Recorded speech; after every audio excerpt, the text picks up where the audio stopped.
শ্রী সঞ্জিত চক্রবর্তী। বয়স অনুযায়ী সকলকে প্রণাম ও ভালোবাসা। আজকের বিশেষ আলোচনা, যাদের বিয়ে হচ্ছে না, কি কারণে বিয়ে হচ্ছে না বা এগুলো বিয়ে না হওয়ার কারণ কি?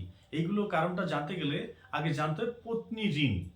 পত্নী ঋণ, পত্নী ঋণ বলতে এটাই বোঝায় যে পত্নী ঋণটা কি?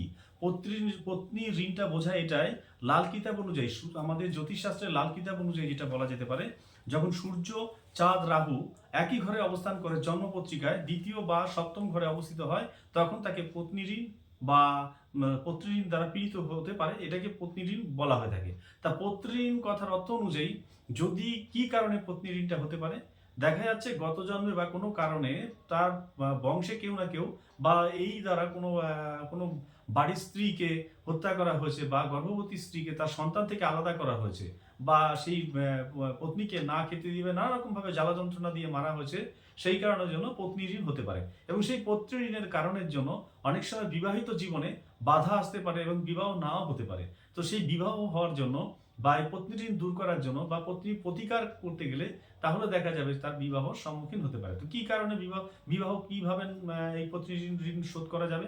বংশের রক্তের আপনার যে সম্পর্ক যারা আছে, রক্তের সম্পর্ক যারা আছে, তাদের কাছ থেকে আপনি 1 টাকা করে হলে কিঞ্চিত পয়সা সবার কাছ থেকে নিয়ে, সবার কাছ থেকে অল্প অল্প করে নিয়ে, যারা আপনার পরিচিত কাছে পিঠে যারা আছে তাদের পয়সা নিয়ে আপনি একবারে না পারলেও কিছু কিছু করে 100 গরুকে যদি খাওয়াতে পারেন, গরুকে একটা করে চারা, যে কোনো একটা বিস্কুট হলেও খাওয়াতে পারেন, তাহলে আপনার ঋণটা শোধ হবে এবং আপনার বিবাহযোগ হয়ে যাবে।